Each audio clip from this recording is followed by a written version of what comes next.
is the North End. This is the North End.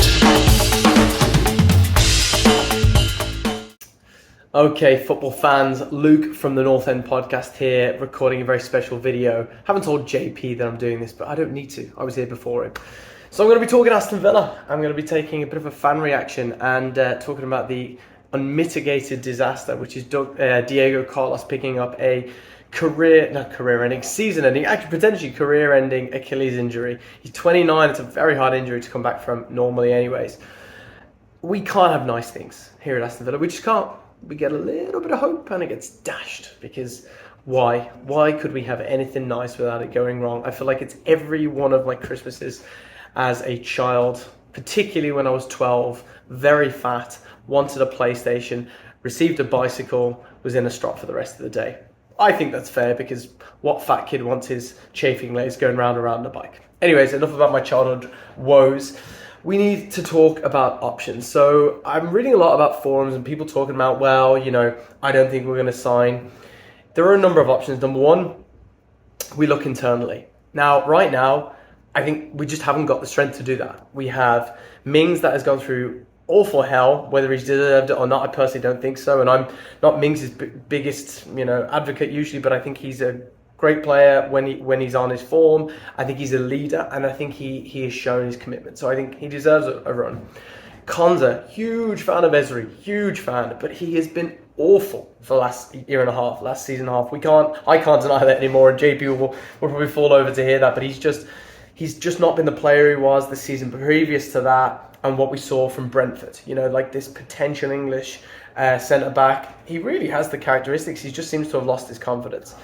Then we have Chambers, who didn't put a foot wrong anytime he played last year and still doesn't seem to be featuring. It's a really strange one. Playing him in that kind of supporting defensive midfielder role, obviously Boubacar is going to keep that. But then we still have Douglas Luiz. He's going to sign that new contract. We have Nakamba. There's a lot of players that will probably be ahead of Chambers for that. So you really are left with him as a centre-back, potentially filling in at like a right-back or a left-back. But let's not forget we have Augustinsson, the Swedish guy from Sevilla on loan. I'm a little confused as to what we're meant to do right now. So that's those. Then we also have Courtney Hawes. Courtney Hawes, again, don't think he's good enough. He's going to go out. I wouldn't be surprised if we sell him before the end of the window. I don't think this injury is going to change that because I just don't think he is good enough. So that's the current situation. We have another centre-back registered this season in Josh Feeney. Great young player. Did well with the under-23s. Same last name as my maiden name, so God bless the lad. But he's only 17, and we've seen what happens when you throw a very young player into the mix. It can really ruin things too soon. I think it was at Reece Oxford at West Ham a couple of years ago, and he had that one or two good games, and remember the pundits were losing their minds. Can any of you, without Googling it, tell me where he is right now? Because he has had a torrid time. I think the last time I heard him, and then he was not even in La Liga. I think it was a second division Spanish team. So he's had a really tough time, and he's still very young. So I don't want that to happen. I want Josh to be slowly brought into the mix. So what does that leave Gerrard with as in regards to an option? So the second option is going to market. It's going to be a difficult thing to do because A, you're very close to the end of the window, and B, you are going to pay a pretty penny. Now, there's a couple of names being mentioned, a couple of Leicester players, Sionchu, and the guy they signed from Southampton whose name is escaping me, Vestergaard. Both decent players. Last year of the contract, fallen out of favour, but let's not forget, it's highly likely Fofana is going to be out the door, so they're not going to, part with all their centre-backs unless they have a good backup already installed. So we can't look at what we have, and we are going to struggle in the transfer window. So where does that kind of leave us? Does it leave us changing a format, like trying to change a position so we only are having maybe three at the back, having a Digne, Cash, Mings? You couldn't do that. So you're going to have to kind of keep the formation. I think the only option, and anyone that's suggesting otherwise, is that Villa sign. We're going to need to sign another player. I think we're going to have to be willing to pay a big amount. A couple of names, Ndika would be a great young player from the French league. I think Evan Ndika is a great player. had a really good couple of seasons. He's only young, but he's going to cost us 28, 30 million. Is he going to come? I'm not so sure. We've got a lot of kind of ifs and buts and maybes. You have obviously the Sionchus mentioned, those who are maybe falling out of favour. I think there could be one or two options at the likes of Chelsea that might have an option there for us.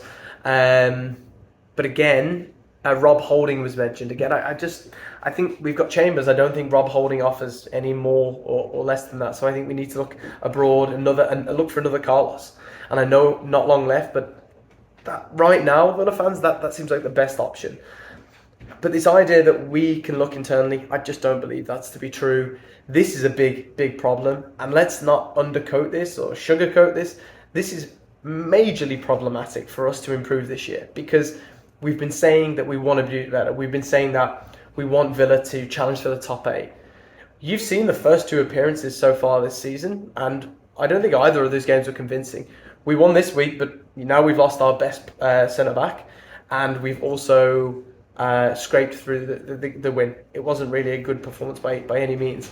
So there is a lot of problems, and Mr. SG himself Stephen is under threat, I think, already. I think, I'm not throwing him under the bus, still supporting him, but he's got to realise he's got to do something. So I'm going to say it now, Villa need to sign. Now, I'm interested. I want to get this conversation going and basically tell some of the people out there to shut up, because you're wrong.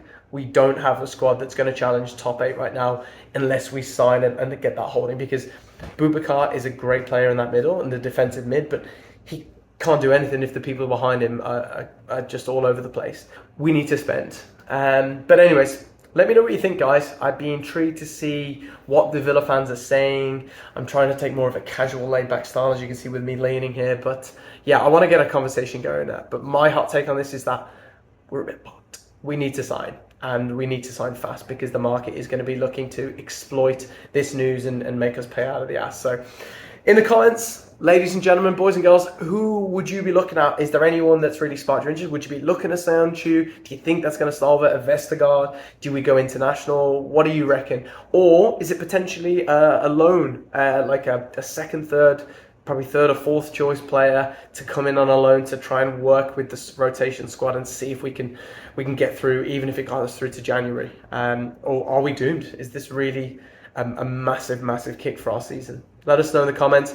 Like, subscribe, because I don't like working. Make us a real pod and help us have some money. That'd be great. Actually, don't worry about that. Just like and subscribe and share it, and let us know your comments.